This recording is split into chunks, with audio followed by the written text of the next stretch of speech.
Welcome again to the Red, Gold, and Bold podcast with you as always, Jeff Chadiha, NFL Network, NFL.com, where you can read his great work. Sam McDowell from the Kansas City Star, columnist there. My name is Soren Petro for Sports Radio 810 WHB in Kansas City. We are talking Chiefs football, Chiefs and Broncos. Is this the biggest game, the most critical game of the Mahomes and Reid era? We'll talk about that. Should Josh Simmons be playing in this game? 22-4, that's Reid's record after the bye. Is that a factor? Can the Chiefs offensive line hold up against a Broncos pass rush that has been absolutely devastating to everybody that has seen it? 46 sacks so far this year. Will the Chiefs be able to take advantage of Patrick Surtain being out? How important is it for the Chiefs to get Xavier Worthy going? The defense, the Chiefs, can they, dig into those Bronco problems, make life hell for Bo Nix? We'll get our keys to the game.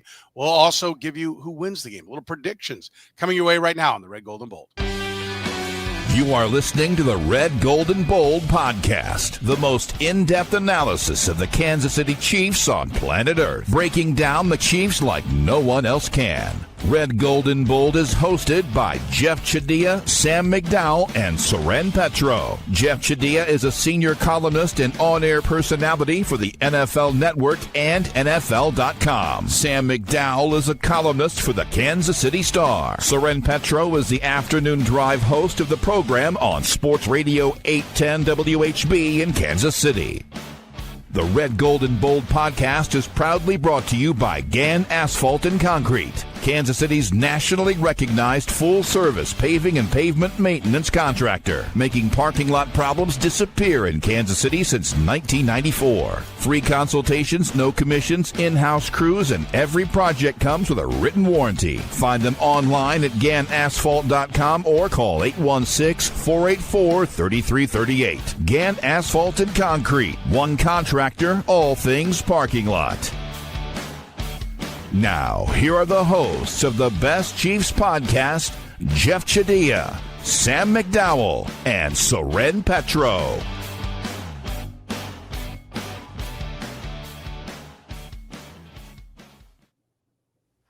Thank you very much, Curtis. We do appreciate it. Off and running here on a Friday morning, 10 a.m. If you're catching us via the podcast, that's when you can be a part of the conversation. Get into the chat room.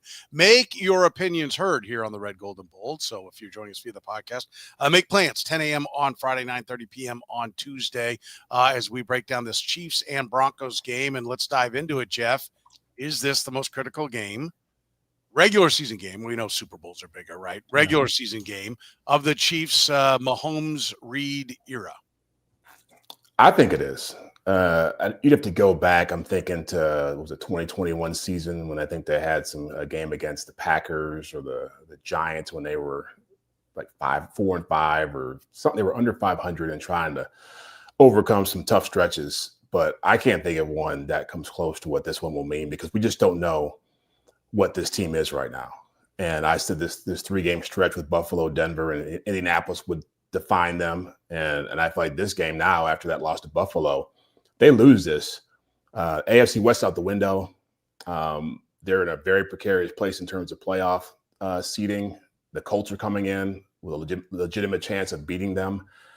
And I think I wouldn't say the dynasty's over, but I would feel like they would have become very mortal with a loss in this game. So I feel like I'm looking for a lot from this team in this game, more so than any other game I've ever watched with them at this time of year. So tough to put it on just one game, right? With all the big games that they've played, Sam, but they have never had to go on the road for all their games. I know a couple of years ago they went on the road for a couple of them, right? But they played at home, beat Miami, then went on the road for 2. Not winning this game, which seemingly we grinded through the schedules last time out here on the Red, Gold, and Bold. It does not, none of us see a path without a win in this game to getting to beating the Broncos, certainly not the number 1 seed. So does that make it the most important regular season game? Yeah, I think it is. I mean, the Stars, Blair Kirchhoff and I were going through this in the press room on Wednesday. And as you know, Soren, Blair always is able to pull a game out of the hat or something like that. And like we came up with, they played in LA, and I think there was a 1-game lead late in the season on the Travis Kelce walk-off. They played the Chargers late in the season in 18 whenever Phillip Rivers hit Mike Williams for the 2-point conversion. I think you could argue that the regular season finale in 2019 when they beat the Dolphins to secure a first-round bye has a very significant impact. It earns you a playoff win. But I can't think of any game that's ever had a more significant impact going into it on their division hopes. And, Aaron Schatz, the creator of DVOA, had the Chiefs as like a 51% to win the division if they win this game. He's got them at 9% to win the division if they lose this game. I can't get to that 9%. I'm actually above that 51%.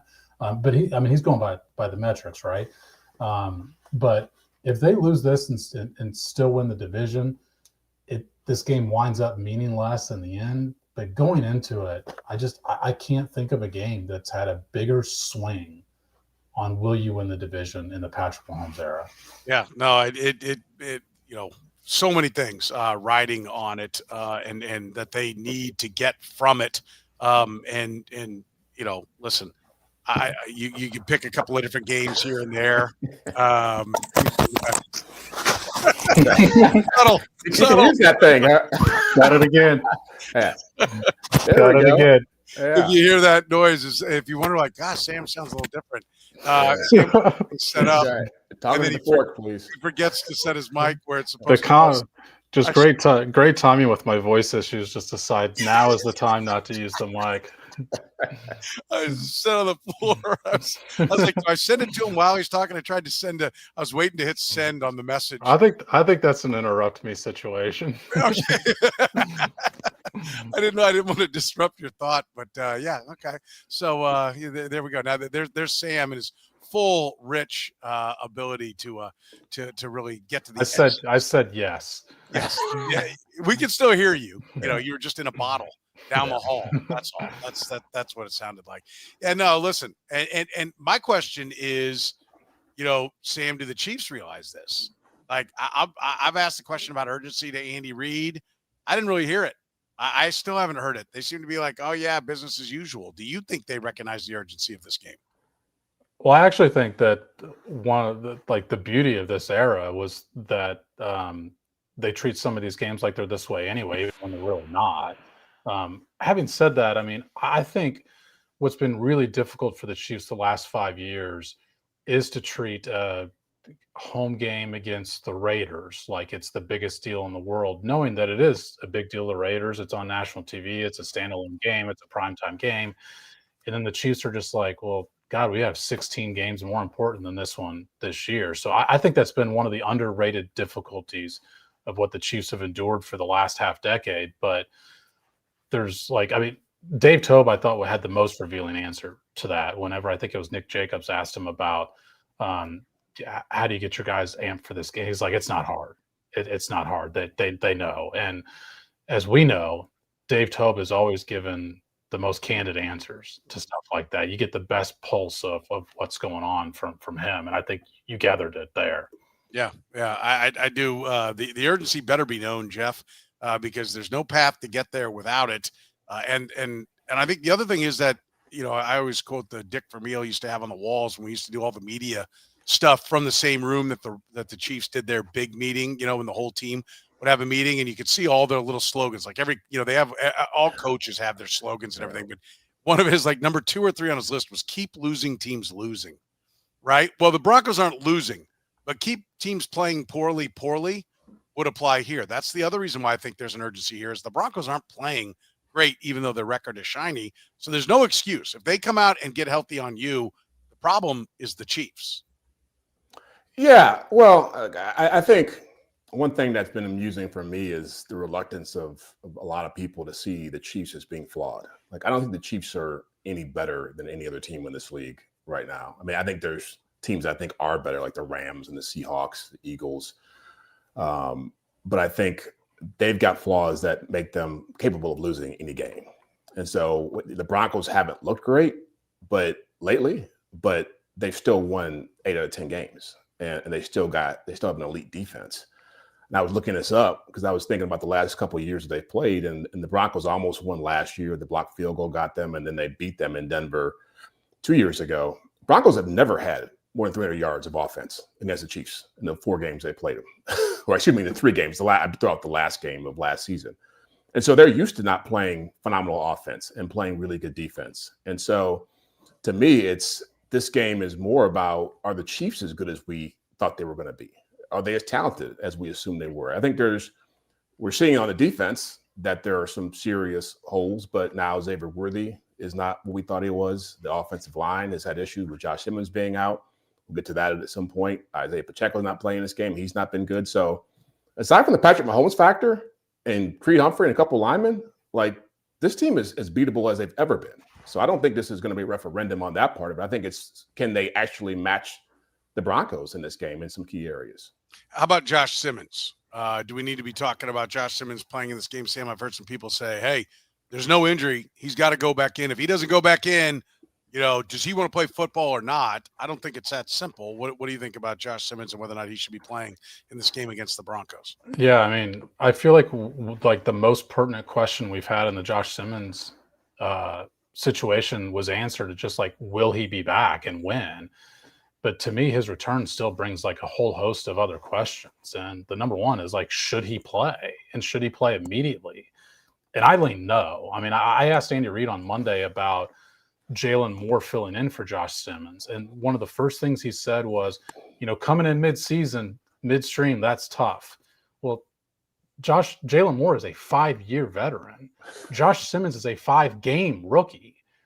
And when the Chiefs step onto the field on Sunday, it will have been 41 days since he played in an NFL game. And I'm just not convinced that a couple of practices are enough to be ready after a 41-day layoff to face the number one pressure defense in the league and the number one pressure player in the league in Nick Bonito. Like, is this really setting this player up for short-term success?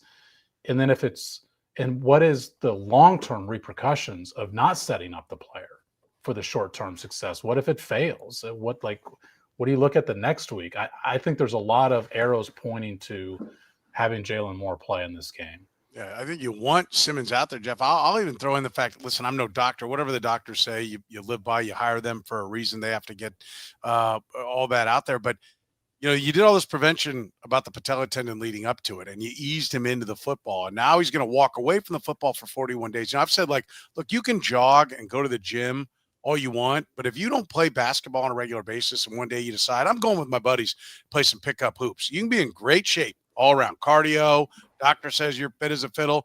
You're going to be sore the next day after playing basketball because you're using muscles that you haven't used before. There just are the support muscles that go into holding up a 300-pound man running as fast as he can into you are different than let's get under the bar and do some reps, right? Like, I don't know how you can think there needs to be a ramp-up period just for every player in a football season, and then a ramp-up period for a guy with a patella tendon, and you want to just throw him out there, forget about caution.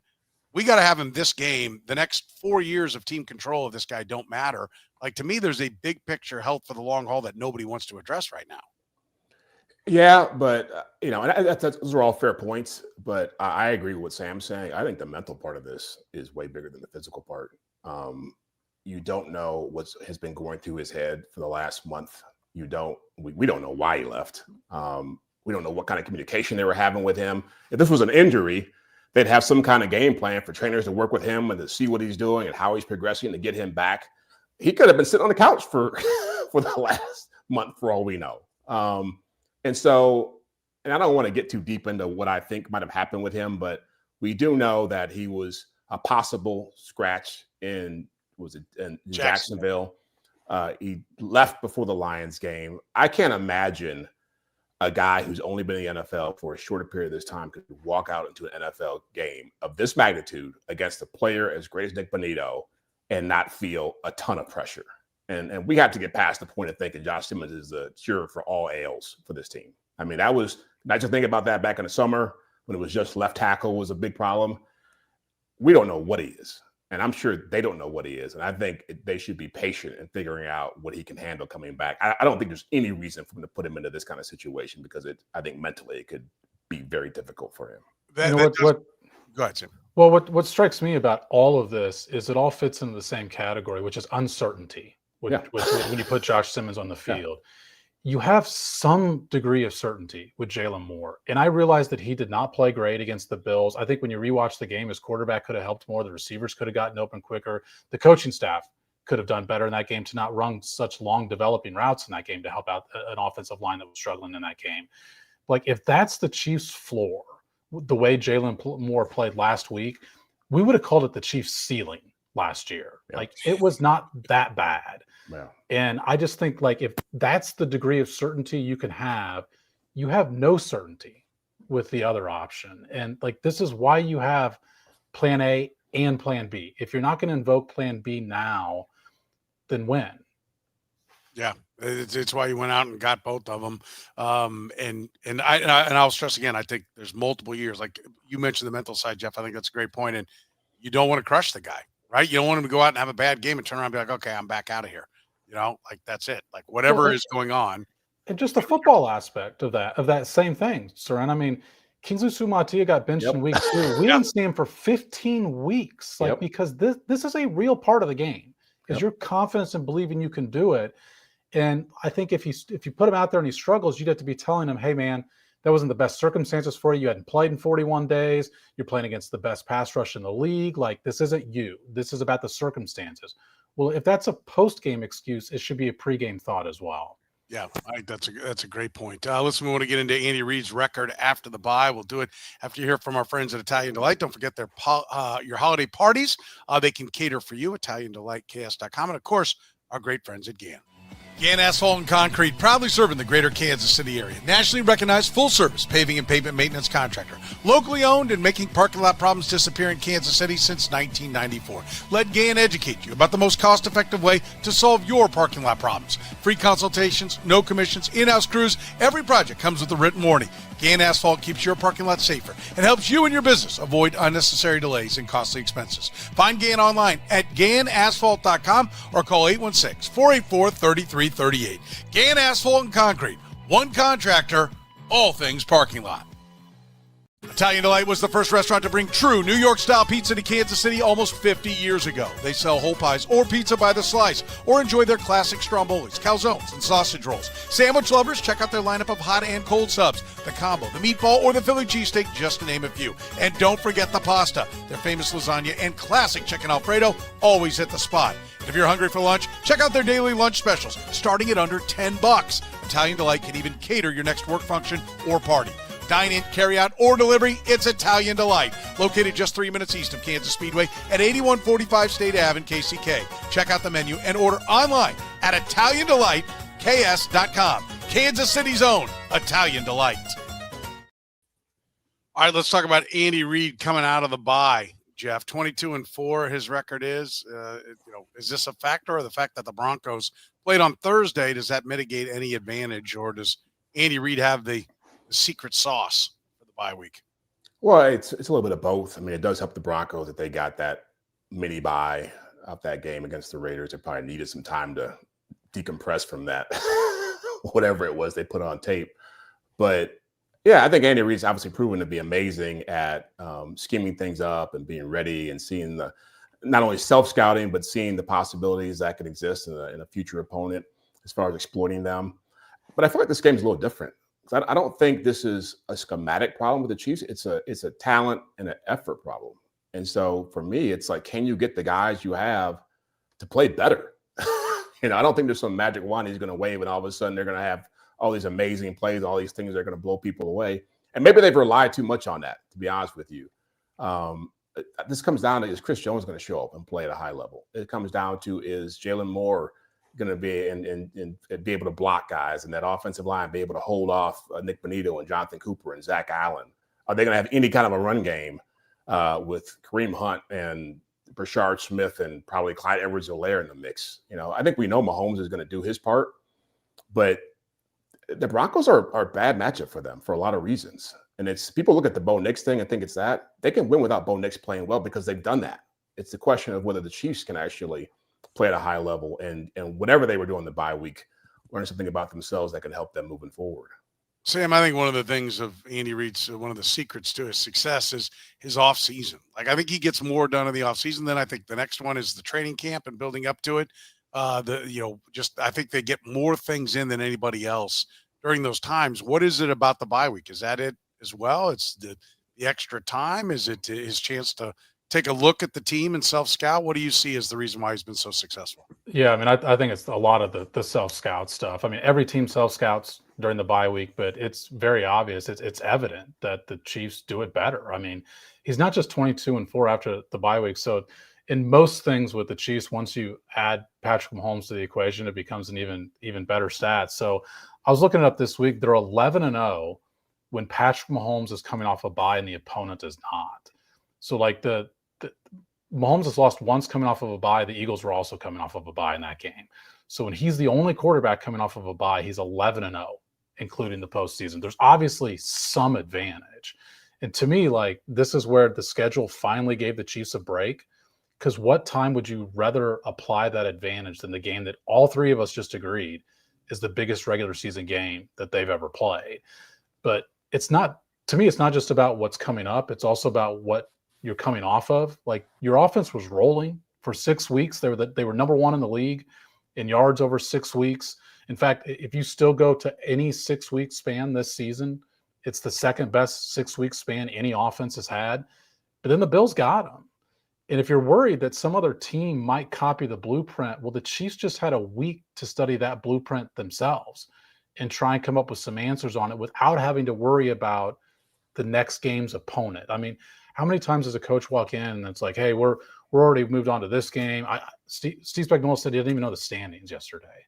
He's so focused on just what do we have next? And well, you got a week to decompress and think about what did the Bills just do to you?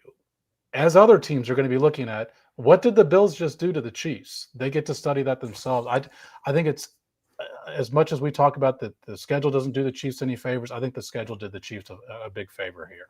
Yeah, I think just the mid-season for the long haul, getting the break, midway is, I think everybody benefits from that around week 7 to 10 or 11 break here, for the Chiefs. And so they should be well rested. And I agree. Whatever it is, there's a secret sauce for Andy Reid in having success coming out of the bye. What about the offensive line against a pass rush, Jeff, that has accumulated 46 sacks already? Talked a little bit about Josh Simmons. Most of us don't think he's going to play in this game.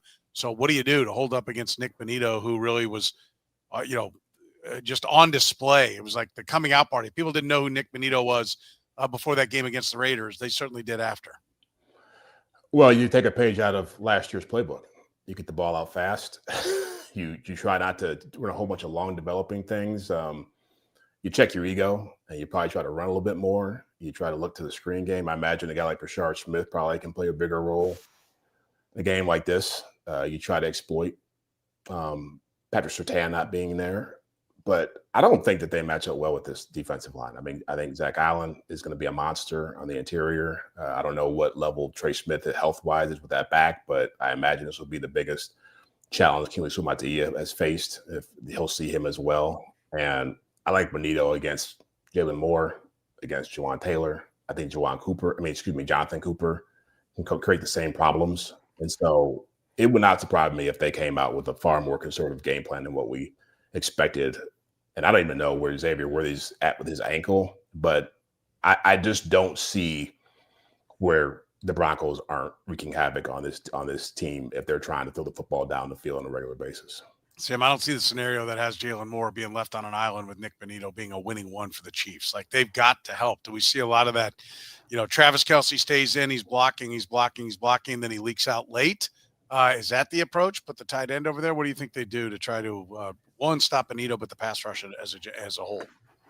No, I mean, I don't see them helping a ton because they historically don't. They don't help a ton. But, I mean, when you look at the Broncos pass rush, like, first of all, they have the dudes.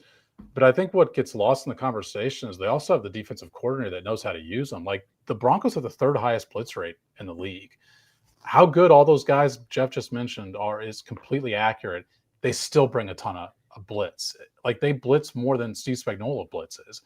And I think what's interesting about this matchup is that Patrick Mahomes has the number one EPA when pressure this year. Like, he's the best quarterback under pressure, but that EPA is still negative. So, like, putting pressure on any quarterback, even the quarterback that is the best in the league at it, still results in negative plays overall for the offense. And so, to me, like, we'll go through the keys of the game and everything, but this is the key. I mean, like how significant their pass rush and how frequent their pass rush gets into the backfield. Like, we'll all be creative and pick some other stuff, I'm sure, and talk about some other stuff, but it's hard not to just focus all of your attention here. Cross off Sam on keys to game. Yeah, that's right. Well, and Sam said this too, as many times. Mahomes hates being pressured from the outside, from the edge, right? Yeah. And so that's where he's going to see the most pressure in this game. And so whether you like the guys over there or not, he's going to feel that pressure all game long. The good news is there's no Patrick Surtain that's going to be playing in this game. Is that the difference, Jeff? That, okay, they're getting there quick, but the Chiefs ought to be able to get the ball out quick because the Broncos are down, arguably the best corner, one of the best corners in football, or is the depth of the Broncos? I was looking at their depth is pretty good at corner. So like that's part of the equation. They got a great pass rush, but they got pretty good coverage people. But losing Patrick Surtain is big. Does that level the playing field a little bit in your mind? Oh, it's huge because he can cover so many different. He could cover Kelsey. He could cover Rashee Rice. He could cover anybody on their team. So that's a big absence in a game like this. I think their corners have been picked on a little bit. I mean, I think you've seen guys going after Chris Abrams' reign in that Cowboys game when they played Dallas. I think Jaquan McMillan is the other starter. They're vulnerable. I don't think those guys are world beaters. Riley Moss has had people go after him. So, yeah, can they exploit that?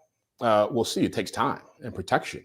And that's, again, we'll talk about some of these guys like Xavier Worthy. This is a big game for Rashee Rice. It's a big game for Travis Kelce. Like being able to separate fast, being able to get open quickly, that will help negate some of that pressure. And I like their ability to do that without Surtain out there. But really, what happens up front is going to dictate how much Surtain's absence impacts this game.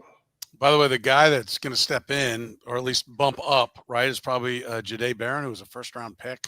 So he hadn't played that much. Yeah, hadn't played as often. Yeah, it hasn't been great. Yeah. Oh, but I'm just saying the pedigree of the player is one that was a first-round pick. I mean, look, they're not fine. This is a big loss for them. It's a big part of the game, but I think it does speak to how deep they are on the defensive side of the ball. Sam, I mean, Surtain, is that do you think Rashee Rice now big game? Does it open up the third receiver for the Chiefs? Do we go down to Rice, Kelsey, and now this is we'll get to Xavier Worthy in a minute. It's his day, or is it a Tyquan Thornton day? What do you think it opens up for the Chiefs? Well, I think that a lot of that's going to be dictated on what the Broncos try to do. But what the Broncos, I think, would have tried to do was take away Rashee Rice with Pat Surtain. And with that option out of the equation, I imagine that the Chiefs are going to try and go to their go-to guy, because I think the Chiefs should feel comfortable no matter who's guarding Rashee Rice. And that's where it goes back to the topic we just talked about. Does the quarterback have enough time to get it to his playmakers? Because I think otherwise, I don't know that there would have been an obvious matchup for the Chiefs against this Broncos defense to say, hey, we like our guy against this guy.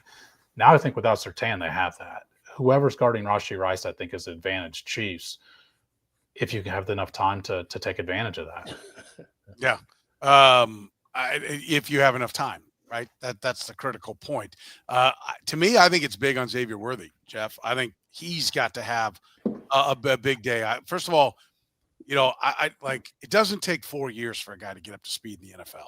All right. So I've grown weary, and I asked Andy Reid on Monday about Xavier Worthy needing to step up, and he was, went through all, you got to understand, we get the ball to everybody. And I tried to take that away from him by saying, I understand there's only one football.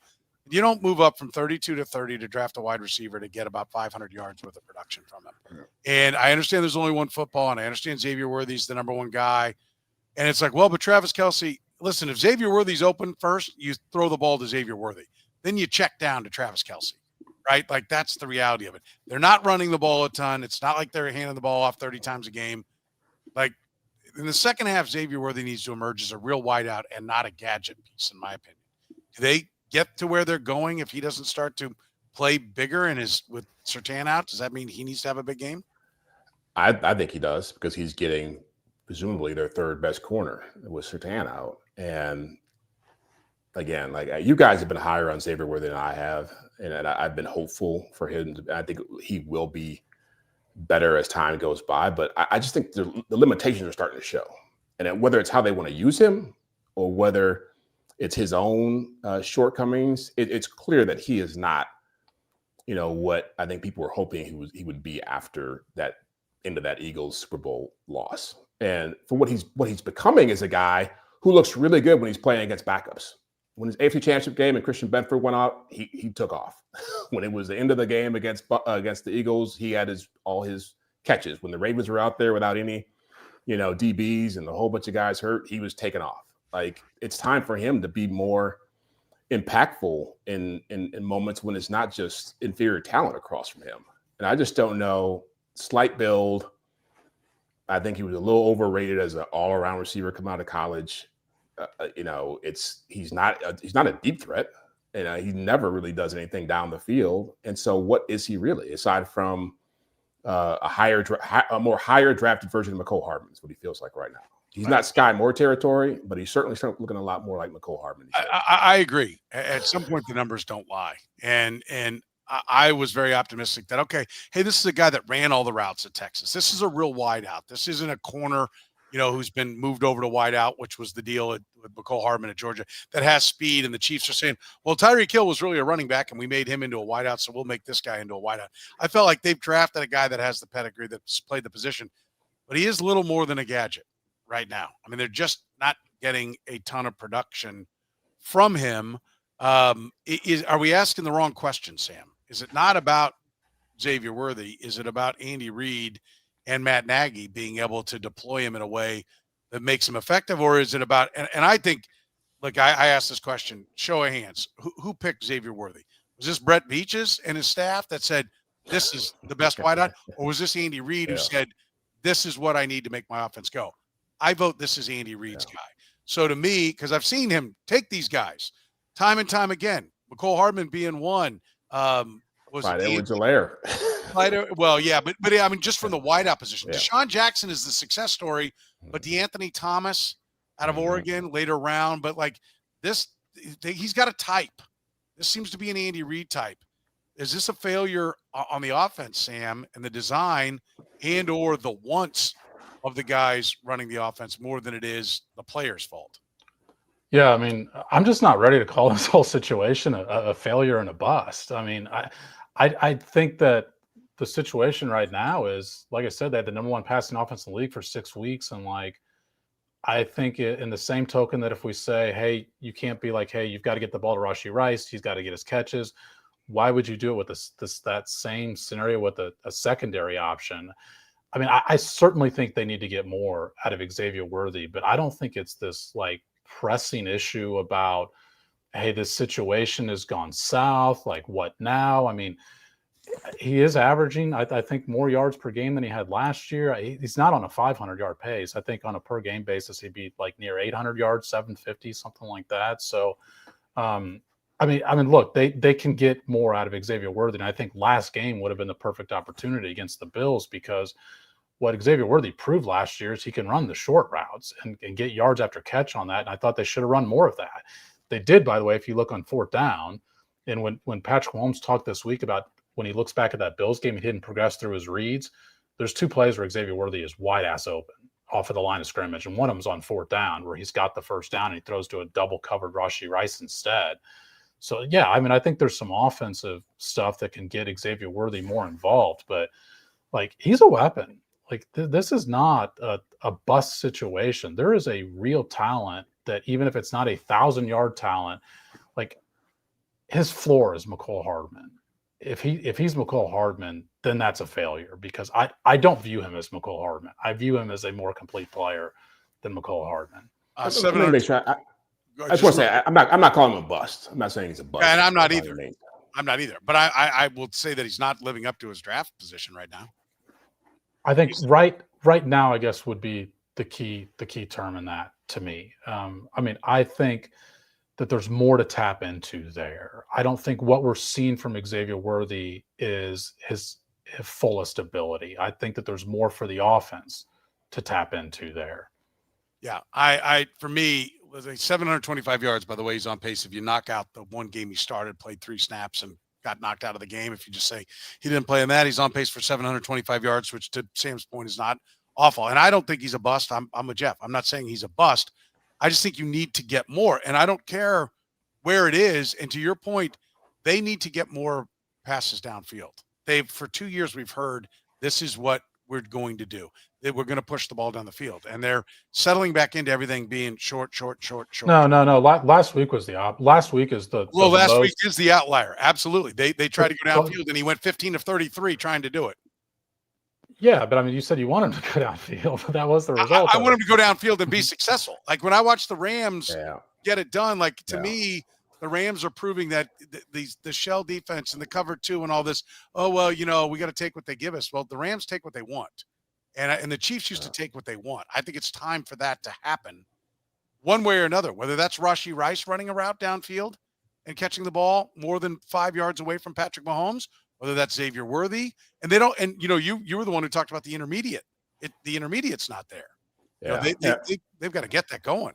And I was going to say, I see a lot of teams in this league with second options at receiver doing very well. Whether that's the Rams, I look at Jameson Williams with the Lions. The Eagles' offense thinks this year, and Devontae Smith is their leading receiver, and he's going downfield catching 50-50 balls. And so the Bucs do it. I mean, and maybe it is more about how they use him. Maybe it's a schematic thing. But I just feel like his ceiling should be, from where he was drafted and how he was hyped, he should be closer to what Devontae Smith is, what Jameson Williams is. And he's light years away from where those guys are in terms of what I could see. I can't see him living in anywhere close to what those guys do in this league. Can I point out that this is why I've talked about Isaiah Pacheco and their lack of efficiency in the running game so much? I agree with you. The Rams, you mentioned the Rams. The Rams have a great running game. Yeah. That's why it's open downfield. That's part of it. Yeah. Like when teams like the Bills see you play double tight ends and they still don't even put a third linebacker on the field, it makes it harder to pass. And it makes it harder specifically to pass intermediate and downfield. Like this is where this all ties in together, and why I've consistently talked about the fact that, when your running back faces the fewest light boxes in the league, and yet he's 30th in success rate on runs, that's where this stuff starts to show up. No argument. Like I don't. That's the thing is I feel like it's almost like a dog chasing his tail when you're like, well, Worthy's not getting there. Well, you got to understand this. We got to understand. Like we chase around. I don't care what you think. I do. What you think? Well, I do care about the context. My point is, I think at the end of the day, the results need to be there, and they're not there because I think it's vital. Because I think this team has to play from in front. Because I do believe the defense has been exposed as to how you beat them, right? And so I think it is critical that this offense be elite, right? Because I'm with Jeff on they're gonna have to go. You have to have a really good game against a quarterback who's not struggling or sucks, or a backup, for me to get back to saying the defense is elite. Therefore, I think the offense needs to be elite to take the pressure off the defense. And so, whichever, like they can, we didn't have enough first downs, so that's why we didn't get to the run. Because I thought they were pretty effective running the ball, but they couldn't convert third downs last time. 3 of 12, 2 more they chipped in by converting on fourth down. They've got to be better to get to, to be able to keep handing the football off. But whatever your issue is, solve it. Right. Yeah. That's where I sit. And to that point, Soren, I mean, Dan Orlovsky, I was watching ESPN earlier today. If you didn't have YouTube, you could see this point being made. It's a whole nother topic. But he made a great point. He said the Broncos are one of the best teams in the league on first down, like getting sacks and on third down. So they get you coming and going when you have the football. And so if the Chiefs can't stay ahead of the chains, guys like Xavier Worthy are going to disappear in a game like this. So they have to be able to be very efficient, whether it's running the football, whatever it is, short passes, getting plus plays on first down. Yeah, I mean, and part of that is what Soren said. Just Soren to slap on some stats to your point about the running game. I mean, their success rate was 55% against the Bills, for example, which of any team in the league in Week 9 was the 5th highest. They didn't want to do it. Like they wanted to come in because their passing game had been rolling for 6 weeks, and they wanted to use their passing game because it's why they had been rolling as a total offense. Their running game was successful. They didn't want to use it. And it's why I mentioned the fact that this bye week is very well timed. Like that should be part of their evaluation is you don't want to run the ball. It's not sexy, but it makes third down a lot easier. I mean, Matt Nagy complained at the podium yesterday about the fact, hey, we got too many 3rd and 8s and 3rd and 9, 3rd and 10, 3rd and 11. Well, that's how you avoid 3rd and 8, 3rd and 9, 3rd and 10. When you are successful running the football on 1st and 2nd down, third down becomes a lot easier. And I'll chip in the fact that you're paying your offensive line. It's not about not investing in your offensive line. There are no excuses there. They should be able to pass protect. They should be able to run block. They're a really expensive unit. We'll talk about taking advantage of the Broncos' defensive problem, our keys to the games, and our predictions still to come. We'll do it right after you hear from our friends at Frontier Justice. This episode of Red, Gold, and Bold is brought to you by Frontier Justice, where freedom is a lifestyle grounded in safety, responsibility, and respect. With locations in Lee Summit, Missouri, Kansas City, Kansas, and Jenks, Oklahoma, Frontier Justice offers firearms retail, a premier indoor shooting range, and training all under one roof. Whether you're new to shooting or a seasoned pro, you'll find expert staff, top-tier gear, and a strong sense of community. Faith, family, freedom. That's what Frontier Justice stands for. Visit frontier-justice.com to learn more. Gann Asphalt and Concrete, proudly serving the greater Kansas City area. Nationally recognized full-service paving and pavement maintenance contractor. Locally owned and making parking lot problems disappear in Kansas City since 1994. Let Gann educate you about the most cost-effective way to solve your parking lot problems. With free consultations, no commissions, in-house crews, and every project comes with a written warranty, Gann Asphalt keeps your parking lot safer and helps you and your business avoid unnecessary delays and costly expenses. Find Gann online at GannAsphalt.com or call 816-484-3338. Gann Asphalt and Concrete. One contractor, all things parking lot. All right, let's talk a little bit about the Broncos offense, Jeff. It has problems, right? 10 points against the Raiders and a quarterback sitting on the sideline that looked like he was seeing the 85 Bears, the 2000 Ravens defense. I mean, the look on his face was not good confidence-wise. Bo Nix seems to be in a regression. The analytics folks absolutely hate what he is doing beyond just what the counting numbers would tell you. The Chiefs defense, can they take advantage of the problems the Broncos offense is having right now?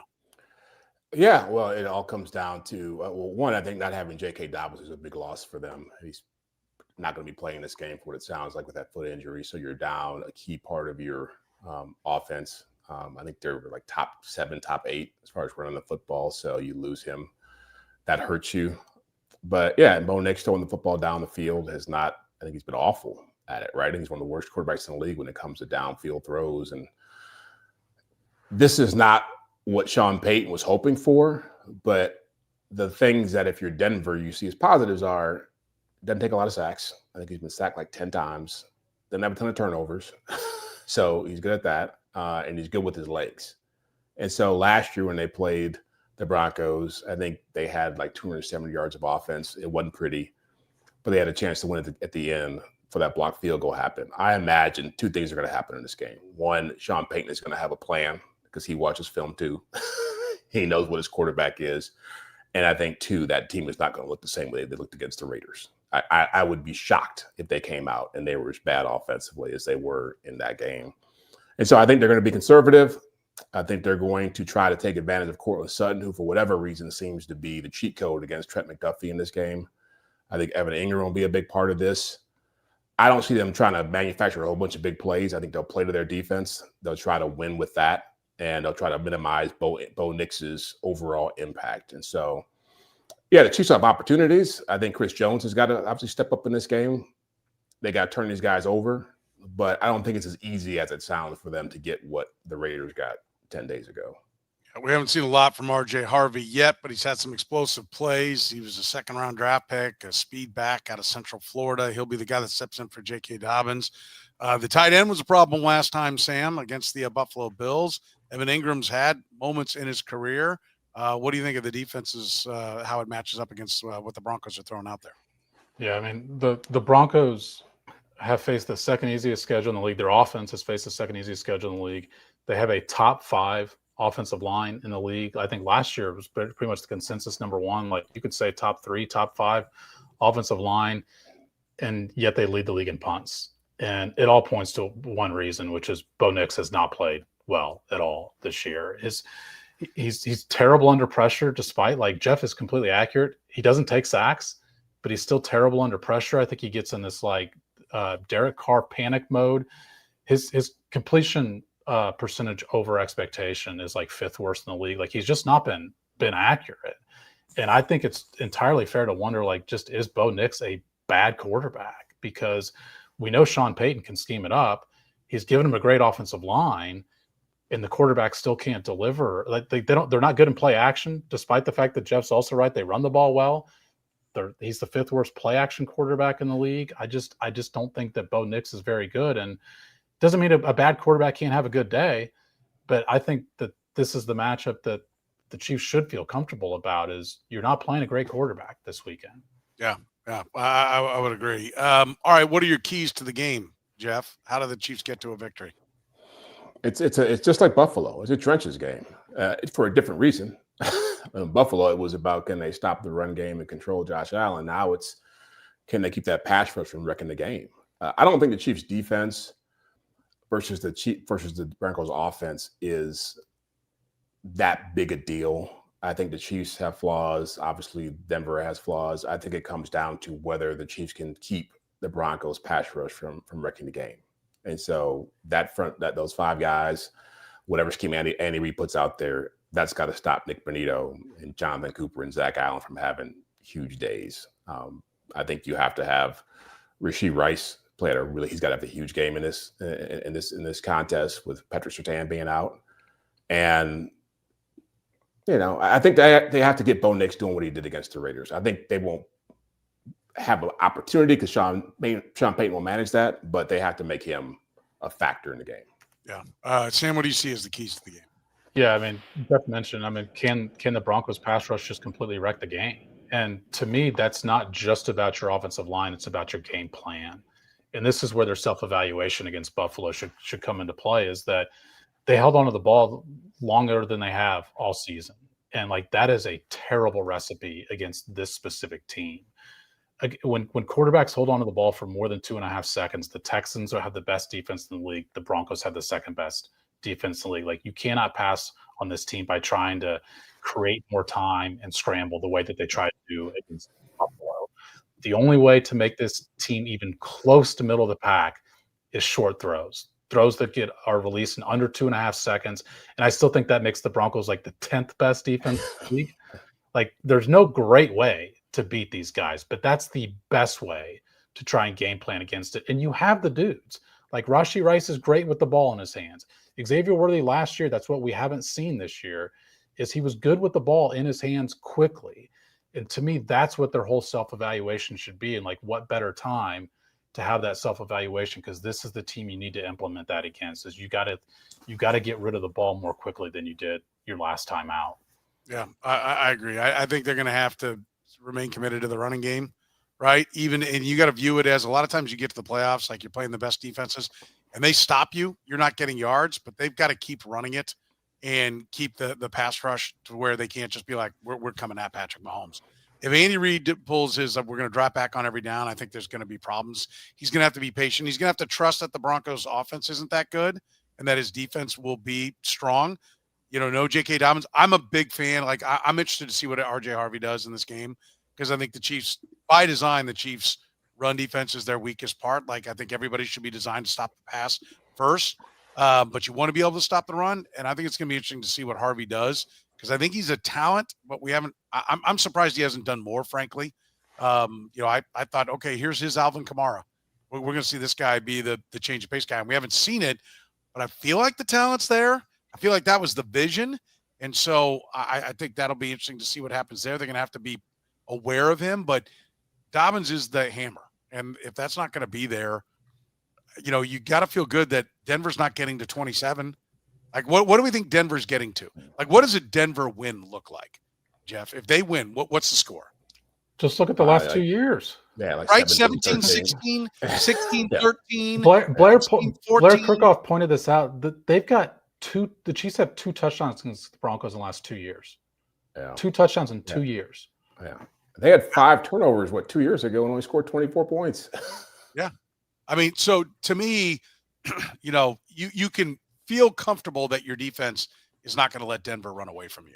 So that should give you the ability to be patient with your offense. I do think it's interesting that the point total is 40. I think it's 44.5, which is higher than I would have thought it would have been. Right. So that to me, 24-20 is what they're looking for in that one. If you go by traditional expected scoring numbers, and Sam pointed out that 22 comes up a lot more than it used to, with everybody going for 2 and everything that's going on. But I think it's 44.5 is the number. So, it to me, that feels like a Chiefs style game if it's going to get there. All right, who wins? What's your prediction for the game, Jeff? I got the Broncos being at home. I think this is the biggest game they've played in a decade. We talk about what it means for the Chiefs. This is the biggest game the Broncos have played in a long, long time. And I think Sean Payton has been waiting for the opportunity to try to get the upper hand of the AFC West. He talked about, the Bills, and after that Bills playoff loss, he'd love to see the Chiefs. I think he's been dying to play this game. And even with a bad Bo Nix, he used to employ Steve Spagnuolo. I think that's a hidden X factor in this. I like Broncos 17-13. Okay, Denver 17-13. Sam, where are you going? Yeah, I mean, that is the path to the Broncos win. It's just that the Broncos defense just owns the game, bosses the game. But I've got the Chiefs. I've got the Chiefs at 23-13. I don't think that the Broncos offense is great, and maybe I've given the Chiefs defense a little bit too much credit.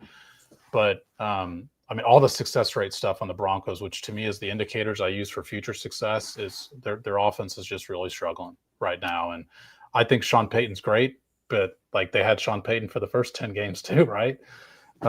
So that's the reason I've got the Chiefs. All right, I'm on the Chiefs as well. 27-17, I'll go. I think this is one that is a rock fight, but then eventually the Broncos look at it and go, well, we're not getting there. And there's the letdown, and there's an, oh, by the way, tack-on touchdown. Like 2017 is the fight to 3-4 minutes to go in the game, and then the Chiefs punch one in late to make it a 2-score game. I don't like coming down right at the total number. Did you look that up, Sam? Am I right? Is it 44.5? No, I didn't look it up. Yeah. Okay. I apologize if I'm wrong on that. That's what I remember it being from earlier in the week. But I try to stay away from picking right at the spread or right at the total. I do think that there'll be a little bit more offense from the Chiefs than people think, because I do think they have more solutions here than people may realize. I think they played horribly against the Buffalo Bills. I expect them to play a lot better in this game. Listen, you can always support the Red, Gold, and Bold by supporting our great sponsors, Gann Asphalt and Concrete. It's been with us for years. They've been solving parking lot problems in Kansas City for more than 30 years. Since 1994, they've been your go-to if you own or manage a business. Anything when it comes to your parking lot, whether it's just simple striping, concrete bumpers, signage to make sure that there's no liability in your lot, or if it's building the lot from scratch, Gann Asphalt and Concrete. One contractor, all things parking lot. Find them online at GannAsphalt.com. Our friends at Italian Delight. Don't forget your holiday parties. They're booking now. You can go to ItalianDelightKS.com or just stop in on State Ave. They're just a few minutes east of the Speedway at 8145 State Ave. Don't forget they have lunch specials each day starting at under $10. That's Italian Delight. And our friends at Frontier Justice with locations in Lee Summit, KCK, and Jenks, Oklahoma. Whether you're new to shooting or a seasoned pro, you'll find expert staff, top gear, a strong sense of community. It's at Frontier Justice. Find them online at frontier-justice.com. For Jeff Chadiha from the NFL Network, Sam McDowell from the Kansas City Star, I'm Soren Petro saying thank you very much for joining us here on the Red, Gold, and Bold.